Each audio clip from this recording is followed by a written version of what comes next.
The NHL schedule makers elected not to give us any games 2 days before American Thanksgiving, so what better time to pick on some people than 2 days before that holiday? Gonna run through my 10 biggest disappointments early on in the season. A lot of these guys will probably have turnarounds, hoping to see pretty much all of them have turnarounds, but for now, they are underperforming quite a bit. I will have the flip side of this with the 10 best surprises of the season so far on Thanksgiving. So a couple honorable mentions to get us started. First things first is the pretty much half the Leafs roster.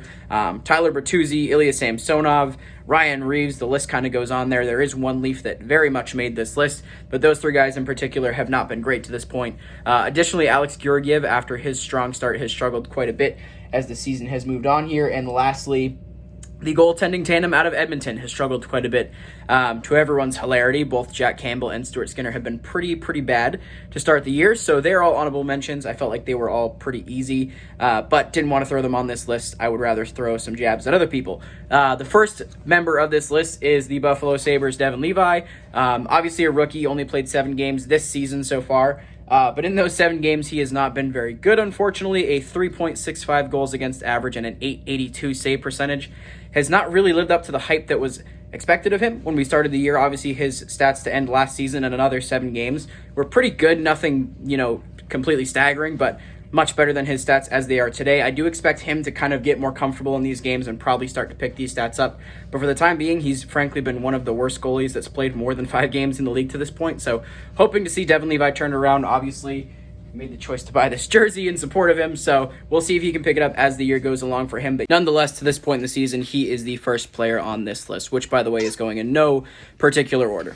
The second of 3 goaltenders on this list is UC Saros of the Nashville Predators. Saros has historically been one of the best goaltenders in the league since his transition from being Pekka Rinne's backup into the starting role, has largely been a Vezina finalist or a Vezina deserving in each of those years. But to this point in the season, he's been pretty underwhelming. He's played 14 games, won just 5 of those 14 with a .322 goals against average and an .892 save percentage, well below his career averages. He's played 300 games, won 152 of them, a 2.61 goals against and a .918 save percentage. So very statistically significant below his career averages. The Preds obviously rely on him quite a bit even when he's playing well. They tend to struggle even when he's performing at the very top of his game.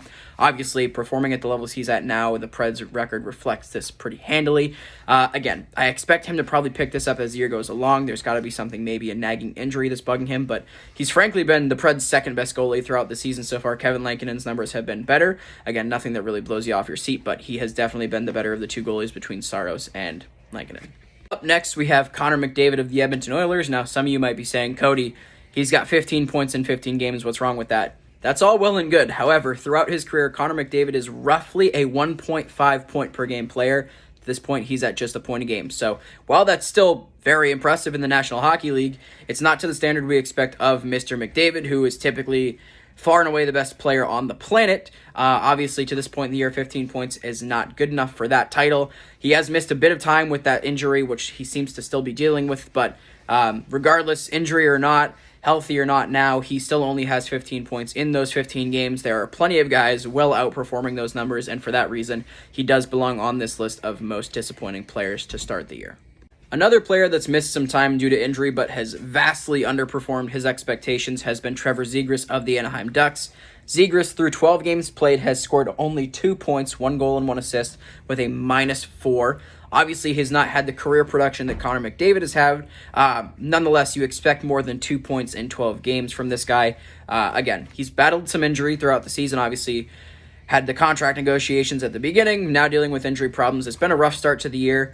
I would anticipate his production to pick up again, assuming the injury is not something that, again, like McDavid, lags on long term. But 2 points in 12 games is just not enough for him to avoid being on a list like this. You expect much more from a kid who was one of the most, if not the most, electrifying player in the league as far as, skilled, flashy plays go. Zegras can pick his play back up, but for now, 2 points is not enough to dodge this list. Another player at or above a point per game that is making this list is Kirill Kaprizov of the Minnesota Wild. He's at roughly 1.14.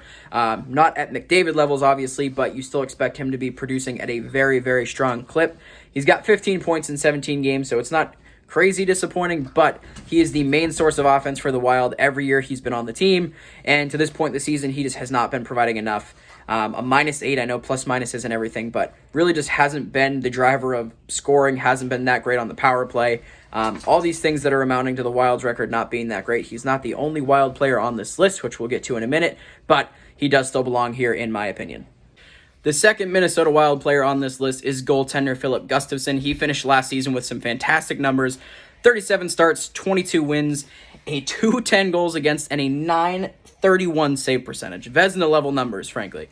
This season, 9 starts, only 2 wins, a 4.15 goals against, and an 882 save percentage. Very far from Vezina numbers for Philip Gustafsson. Don't get it twisted. Fleury's numbers haven't been great as his partner either. Nonetheless, Gustafsson is one of the main reasons why the Wild have been falling down the Central Division standings pretty rapidly. One of these two guys needs to perform. Gustafsson has definitely been the worst of the two. Seems like one game he's okay. He hasn't really had a great performance yet, but the next game he's almost certain to just lay an absolute egg and give up 5 or 6 goals. So something has to change there for Gustafsson. He was expected to be the starter coming into this year, probably expected to play 50-plus games. At this rate, I don't know if he's prepared for that. So we'll see if he can rebound, but it's been a tough start indeed for Philip Gustafsson. The next player or players on this list are actually a duo from Columbus. I'm not going to go through their stats just because it's not really relevant. If you're getting benched on multiple occasions when you're supposed to be the two superstars of a team, that's a problem. That has been exactly the case for both Patrick Laine and Johnny Gaudreau. Neither of them have had really good production to this point. Obviously, again, getting benched, not a good solution if you're Pascal Vincent, but nonetheless, you got to get a message through to your players one way or another. Had to bail on the cat there, but nonetheless, this team's got obviously a slew of issues. They have a hard time keeping the puck out of their net. However, these two guys in particular had much higher expectations than the likes of Adam Fantilli, Elvis Merzlikins, Spencer Martin obviously was not even on the team to start the year. So these are really the two problem children for this Columbus Blue Jackets team. We'll see if either of them can figure it out, but to this point has been a very rough start for these guys who had at least middling expectations to start the year, and they have not even come close to meeting them. All right, Leafs fans, you're up. I mentioned there was a player in here from you guys' team. It's John Klingberg. Surprise, surprise, right? Probably not. Klingberg, 5 assists in 14 games, a -7. The eye test is even worse than the stats. He doesn't look like he wants to touch anyone on the opposition, afraid of playing defense entirely. The front of his own net is nightmare fuel. It's just been brutal. The fact that this guy's making $4 million a year is ridiculous. I don't know what my best talent is, but I'm pretty sure I deserve to be paid more than $4 million if this guy's making $4 million. He's been by far the worst acquisition the Leafs made in the offseason. Zero desire to play physically in front of his own net, afraid to shoot the puck on the power play. It's been a very, very rough start to the John Klingberg experiment, one which will almost certainly end at the end of the season for Toronto, and he will likely make much less than $4 million on his next team.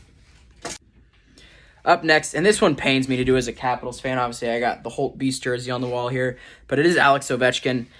He's played 15 games as well, only 5 goals. I know he's not going to be a goal-per-game guy anymore or anywhere close to it, but the goal scoring just hasn't been there for them. I think 2 or 3 of his goals are actually empty netters. He does have 12 points in 15 games. He's not really expected to be a point-per-game guy anymore either, but just his goal scoring has not been there. I know this is a Caps team that's slower. They don't really have the offensive drive that they had in years past, but nonetheless, you expect a little bit more from Ovechkin. I don't know. Maybe this is my own negative bias showing up in the video, but I have not liked what I've seen from Ovechkin so far this season. The stats aren't terrible, but the eye test just really hasn't been there. Well, obviously, time is undefeated, but nonetheless, you expect a bit more from your captain and best goal scorer of all time. The list goes on. Nonetheless, we need a bit more from Ovechkin. The 10th and final player, I guess 11th if you want to include both Gaudreau and Laine on this list, is actually a former teammate of Alex Ovechkin's, and that is Dmitry Orlov, now of the Carolina Hurricanes. Orlov, through 17 games played, has a goal and 5 assists, good for 6 points. He's a -11. Mr. Tony DeAngelo has a better plus-minus than Dmitry Orlov. Again, I know that stat is not everything. A lot of people don't like it, yada, yada, yada, whatever. Orlov has been flat-out bad to start the year. This guy had pretty big expectations. He's not really needed to be the number one guy on this team, but he should be up there. He's not at all. He just has not looked inspired at all to play the game at a good level. Frankly, wouldn't be surprised to see him get healthy scratched a fair bit as long as he continues to play the way he's played. It's been a very, very disappointing start for Orlov, who was probably the biggest addition for the Hurricanes throughout this offseason. You could argue Michael Bunting. He's definitely been the better of those two players this season so far, but We'll see if Orlov can pick it up. The Hurricanes in general have been a bit hit or miss. A lot of their guys have been underperforming, but Orlov, by far the biggest of those guys. He has not had the injury problems that some of their other players have had, which gives the other guys some excuse looking at you, Freddie Anderson, Antti Ranta, etc. So that's it for this video. Let me know what you guys think in the comments down below. I know there's some other players I missed here, maybe that deserve to be on the list over some of the guys I mentioned. Again, I will have the counterpart to this video, the 10 best surprises of the season, out on American Thanksgiving on Thursday the 23rd. So keep an eye out for that. And until then, we will catch you guys next time. Thanks for watching.